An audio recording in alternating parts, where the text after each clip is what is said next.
యేసయ్య నిరపరాధి. ఈ ఇన్నోసెంట్ అనే ఆంగ్ల పదానికి ప్రధానమైనటువంటి అర్థాలు అమాయకత్వం, కపటము లేనివాడు. ఏమి లేనివాడు? రెండవది తప్పు చేయనటువంటి వ్యక్తి, నేరము లేనిటువంటి వ్యక్తి. ఇది తెలుగు మీనింగ్స్. తర్వాత మూడవది ఈ ఇన్నోసెంట్ అనే ఇంగ్లీష్ పదానికి తెలుగులో మరొక పదము మొదటిది అమాయకం. అమాయకం అంటే కపటము లేకపోవటం. రెండవది నిరపరాధి అంటే తప్పు చేయనివాడు, తప్పు లేనివాడు. మూడవది నిర్దోషి. నిర్దోషి, దోషం లేనివాడు, ఎవరికి హాని తలపెట్టినవాడు, హాని చేయనిటువంటి వాడు.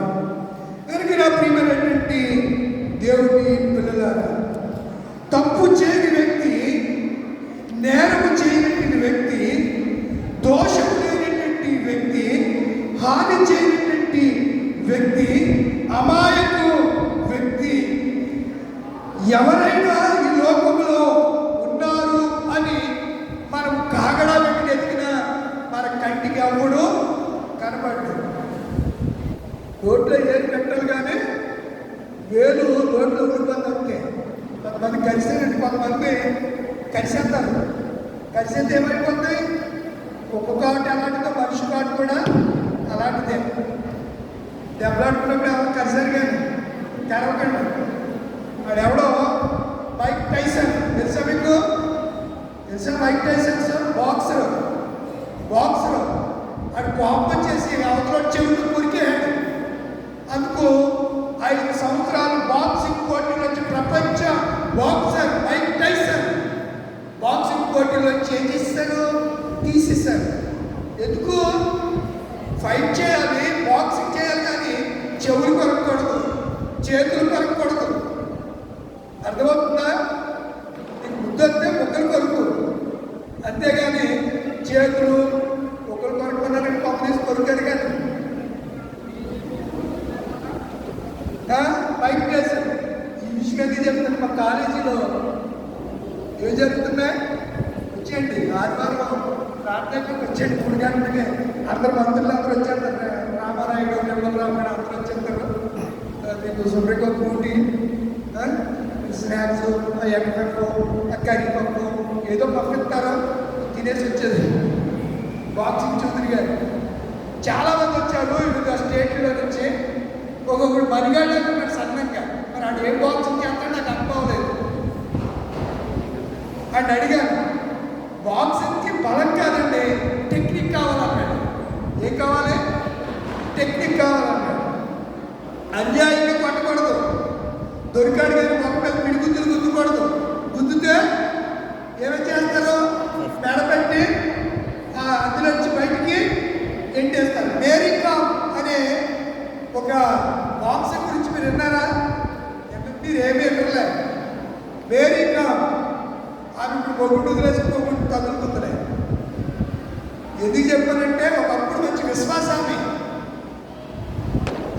ఆమె బాక్సింగ్లో గెలిచినట్టే ఈ విజయం నా దేవునికి అంకితం అని చెప్పి ఒలింపిక్లో బాక్సింగ్లో భారతదేశానికి బంగారు పథకాన్ని అందించినటువంటి బాక్సర్ సిక్కిం రాష్ట్రానికి చెందిన మేరీ కామ్. ఏ పేరు? మేరీ కామ్. ఆమె 4 పిల్లలు, భర్త బాక్సరే. ఆవిడ బాక్సింగ్ వదిలేసి అలా ఆవిడని ఎంకరేజ్ చేసి బాక్సింగ్ ఏ అపకార భార్యకు తలపెట్టకుండా జెన్యూన్గా తన భార్యకు తోడుగా నిలిచాడు, ఎంకరేజ్ చేశాడు. అలాంటి ఎంకరేజ్ చేసిన భర్తను ఆమె విడిచిపెట్టేసింది. అది ఇప్పుడు లోకంలో ఉన్నవాడు విడిచిపెట్టింది. ఎవడేమంటే ఒక విశ్వాసి చేస్తే లోకంలో ఉన్న కళ్ళన్నీ కూడా ఆమెనే చూస్తాయి, అతన్నే చూస్తాయి. కనుక మనం చాలా యేసు ప్రభు వారి వలె మనం చాలా నిరపరాధులుగా ఇన్నోసెంట్ పర్సన్స్గా ఉండాలి. మనం నిరపరాధులైనటువంటి వ్యక్తులుగా మనం ఉండాలి అనే సంగతిని నేను జ్ఞాపకం చేస్తున్నాను. యేసేపు అపరాధ నిరపరాధ చెప్పాలి. ఇవాళ జనాలు ఎక్కడికి వెళ్ళిపోయారు? ఆ కుర్చీలన్నీ ఖాళీగా కనపడుతున్నాయి. ఏమైనా అకేషన్ ఉందా? ఏమైపోయారు జనాలు? రోజు వస్తే ఏదో అనుకుంటున్నారేమో. మీరు బుధవారం దినాలు తీర్మానం చేస్తున్నారు, చావైనా రేవైనా 40 దినాలు ప్రభు సన్నిధిలో నేను కనబడతానని. మీరు మాటలు పెట్టుకోకపోతే మిమ్మల్ని ఏమనాలి? అబద్ధికులు అన్నారు మిమ్మల్ని. అబద్ధికులు దేవుని రాజ్యానికి వారసులు కానీ అన్నారు. మాట ఇచ్చావంటే మాట మీద నిలబడాలండి. అది క్రైస్తవ్యం అంటే, అది దేవుడి మీద లక్షణం అంటే. ఎక్కడో మాట, అక్కడో మాట, ఆ టైర్కో మాట, గడికో మాట, సెకండ్కో మాట, ఊసర వెళ్ళిన మాటలు మార్చేవాడు క్రైస్తవుడు కాదు. ఊసర వెళ్ళంటే రంగులు మార్చడం, ఊసర వెళ్ళంటే తొండ, ఊసర వెళ్ళంటే తొండలు ఉంటాయి. అప్పటికప్పుడు రంగులు మారుతూ ఉంటాయి. దానికి అబ్బాయికి సంబంధించినప్పుడు బ్లూ షేడ్లో, రెడ్ షేడ్లో కలర్స్ మారిపోతూ ఉంటాయి. దాన్నే ఒరే నువ్వు ఊసరు వెళ్ళాడు, ఆ ఊసరు వెళ్ళే రంగులు నువ్వు మాట మీద నిలబడవు అని దాని అర్థం. అర్థమవుతుందా మీకు? యేసయ్య శ్రమ వచ్చినా ఆయన నిరపరాధిగానే ఉన్నాడు. రాత్రి అద్భుతమైన సంగతి మనం ఆలోచన చేశాం. సరే, యేసేపు మన గుడి పాఠాలు ఆధారంగా మనకి ఇవ్వబడిన అంశం ఏంటి? ఇంగ్లీష్లో ఏమని చెప్పాను?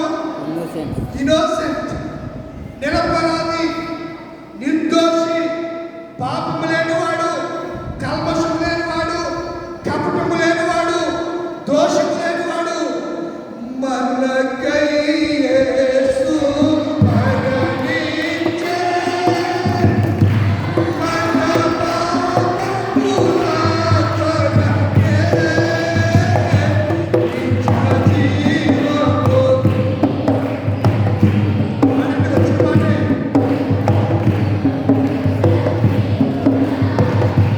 నిత్య జీవము నిచ్చుటకే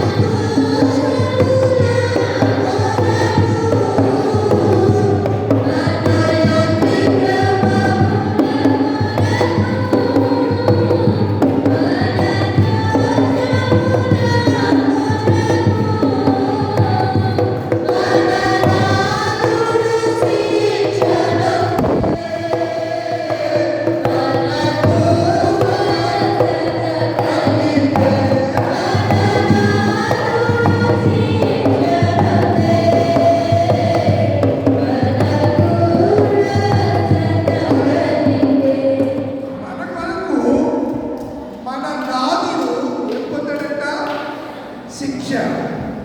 ఆయన శిక్ష పొందడానికి ఏదైనా నేరం చేశాడా?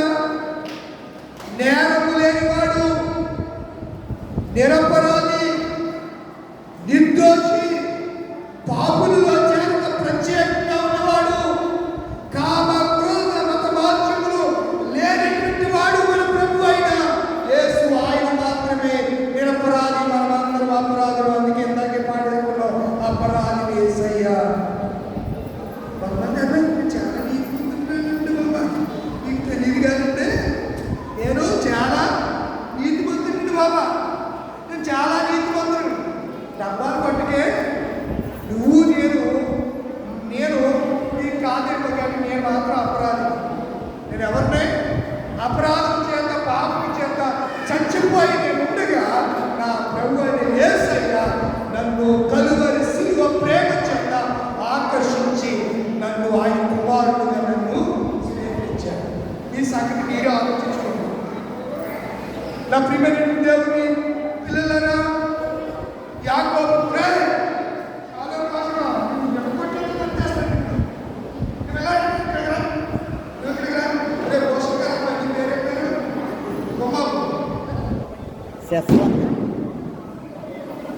కొంతమంది పిల్లలు బయట తిరుగుతున్నారు. బయట మూలైపోయింది. బయట కూడా బజార్లో పెట్టిందంట. ఇంటికి పావుతుంది, ఇంటికి వస్తారు. కనీసం కరగంట కూడా దేవుడి సన్నిధిలో ఉండలేకపోతే ఎందుకు మానేయండి.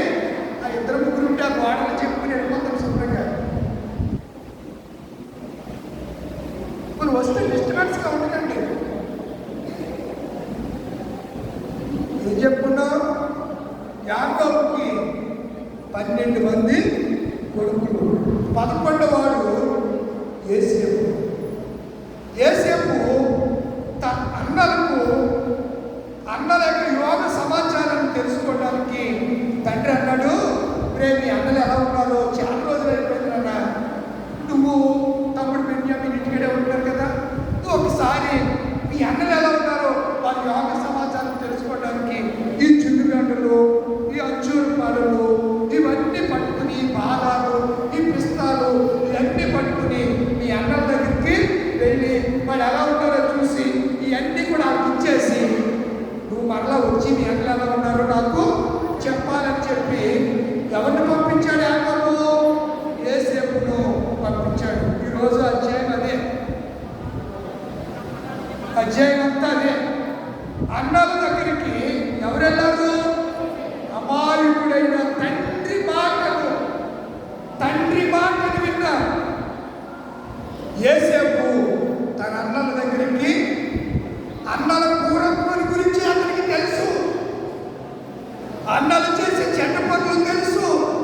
అయినా అన్నల మీద ఉన్నటువంటి ప్రేమ, తండ్రి ఆజ్ఞ రెండు కలగలిసి అతను ఎక్కడికి వెళ్ళాడు? అన్నల దగ్గరికి వెళ్ళాడు.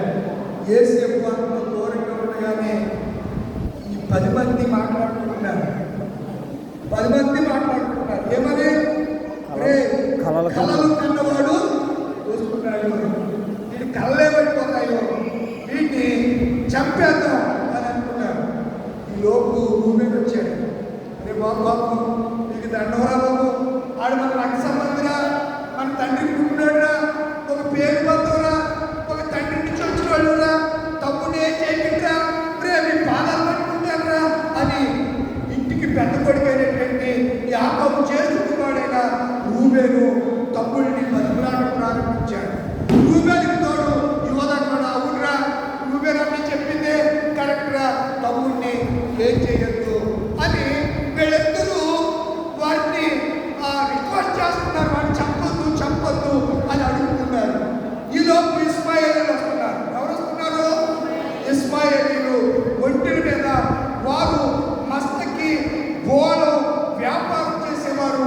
వాళ్ళు ఆ ఐగుప్తు నుంచి, వారు ఆ కనాను దేశం నుంచి ఐగుప్తుకి వారు వెళ్తూ ఉన్నారు. వెళ్తూ ఉంటే అధికారి కానీ, మీరు అంతకు ముందు చెప్పిన మాట కూడా అధికారి కానీ దీన్ని చంపొద్దు, ఈ గోతులు పాడేయాలంటే గోతులు పాడేయారు. ఈ లోపాలు వస్తున్నారు కదా, గోతులు నుంచి తీసి ఇరానికి అమ్మేశారు. 20 తులముకి ఎన్ని గ్రాములు? 10 గ్రాములు. 20 తులాలంటే ఇప్పుడు ఎన్ని గ్రాములు లెక్కేయండి అమ్మా? 200 అబ్బా. కాసుకి 8 గ్రాములు, తులమంటే 10 గ్రాములు. ఇప్పుడు యోసేపు ఎన్ని తులాలకు అమ్మేశారు? 20 తులాలు. లెక్క పెట్టండి, ఎన్ని తులాలు, ఎన్ని గ్రాములు వస్తుందో, ఎన్ని కాసులు అమ్మేయారు చెప్పండి. 200 గ్రాములు లెక్క అడిగాను. 200 గ్రాములు. యేసు ప్రభు వారిని ఎన్ని వెండి నాణ్యాలు అమ్మేశాడు చెప్పండిరా? తెలిసిన విషయమే. అమ్మునాడు ఎవడు? ఇక్కడప్పుడు ఈ తమ్మునాడు ఎవడు? యేసేపు తమ్మునాడు ఎవడు? సరిగా యేసేపు తమ్మునాడు ఎవడు? అన్నీ అమ్మారు. యేసు ప్రభు వారిని 30 తులాల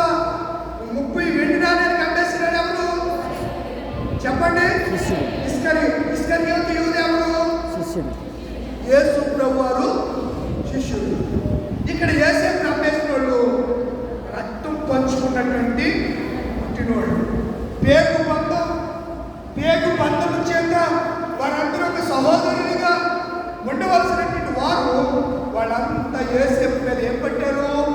పగబట్టి వెండి నాణ్యాల కొరకు అమ్మేశారు. వాళ్ళ కాన్సెప్ట్ అది కాదు అసలు. యేసేపును అమ్మాలనుకోలేదు, చంపాలనుకున్నారు. యేసేపును అమ్మాలనుకోలేదు, ఏం చేయాలనుకున్నారు? చంపేసి తండ్రికి దుష్టమృగం అక్కడ అడవిలో చూస్తుంటే యేసేపు ఎలుగుబంటి వచ్చి చంపేసి తినేసింది. చూడండి, చంపేసి తిన్నప్పుడు బట్టలు ఉన్నవాడికి బట్టలు మంచిగా ఉండేసి వెళ్ళిపోతాయా? చెప్పండి కదా. ఒకసారి నేను ఒక ప్రేమిక గారి దగ్గరికి వెళ్ళాను, మాట్లాడుతుంటే మా ప్రేమిక గారు ఆ అమ్మాయితో అన్నాడు, నువ్వు బట్టలన్నీ చింపేసుకో అని చెప్పాడు. చింపేసుకొని బబ్బాస్ గారు, జయదాస్ గారు ఏం కాదు బబ్బాస్ ఏం తెలుసా? బబ్బాస్ గారు తెచ్చుకొని ఇంటికి వెళ్ళిపో, బట్టలు తీసేసి మీ ఆయన్ని బబ్బాస్ కారు తెచ్చుకొని వీపు మీద బాధపడ్డాడు.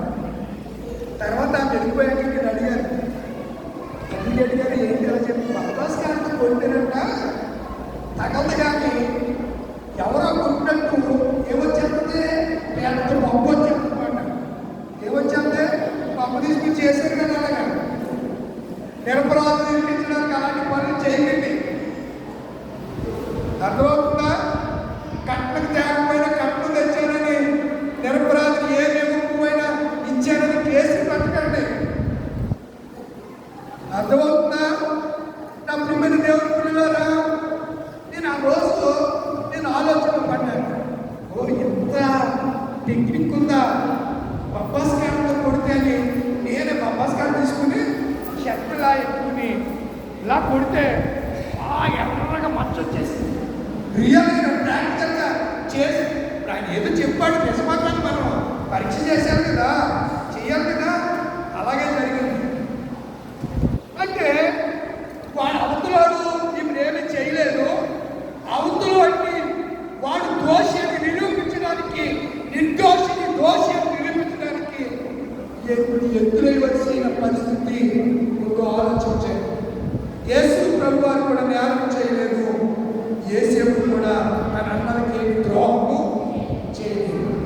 ద్రోహము చేయనటువంటి యేసేపును వారు ఆ ఇస్మాయేలుకు అమ్మేశారు. అమ్మినటువంటి యేసేపు ఏమయ్యాడు చెప్పండి? ఏమయ్యాడు? ఐగుప్తు దేశానికి చక్రవర్తి అయ్యాడు. దేవునామానికి మహిమ కలుగుగాక. యేసు ఇస్కరియోతు యూదా అమ్మేస్తే ఆయనకు శిక్ష విధింపబడగా చూచి నేను నిరపరాధి అప్పగించి ఏం చేశాను చెప్పండి? ఏం చేశాను? ఏమన్నాడు తెలీదా? నేను నిరపరాధిని ఏం చేశానంట? పాపము చేసింది. నేను నిరపరాధిని అప్పగించి ఏం చేశాను? ఎవరన్నారు ఈ మాట? యోధా అన్నాడు. అన్నలేమన్నా పశ్చాత్తాపడ్డారు ఆ సమయంలో? వాళ్ళ ఎప్పుడు పడ్డారు? కరువు వచ్చిన తర్వాత, అక్కడికి వెళ్ళిన తర్వాత తను నేనే రామి తమ్ముడిని అని యేసేపు చెప్పుకున్న తరువాత భయపడ్డారు. తప్పొప్పుకోలేదా? ఎవరో భయపడ్డారు. ఇప్పుడు యేసేపు మనం ఏదైనా చేసేస్తాడేమో అని భయపడ్డారు. యేసేపు యేసుక్రీస్తుకి గుర్తుగా కనబడుకోవాలి. యేసేపులో ఉన్నటువంటి కొన్ని లక్షణాలు మన ప్రభువైన యేసులో కూడా మనం చూడగలుగుతూ ఉంటాం. యేసేపు అనగా ఫలించని కొమ్మ. ఆ యేసేపు ఐగుప్తు దేశమునికి బానిసగా అతడు కొనుక్కోబడ్డు. మనము పరిశుద్ధ గ్రంథంలో చదువుతూ ఉంటాము. 12వ కీర్తన అంటారు కదా, 12వ కీర్తన 2వ వచనంలో 12:2 అందరూ ఎవరంటారు? ఇప్పుడు అందరూ మంచినీళ్ళు తాగినట్టు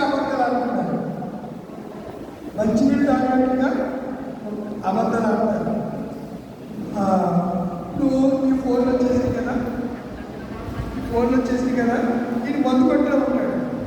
భార్య, ఏమండి ఎక్కడున్నారు? నేను ఇక్కడే దారిలో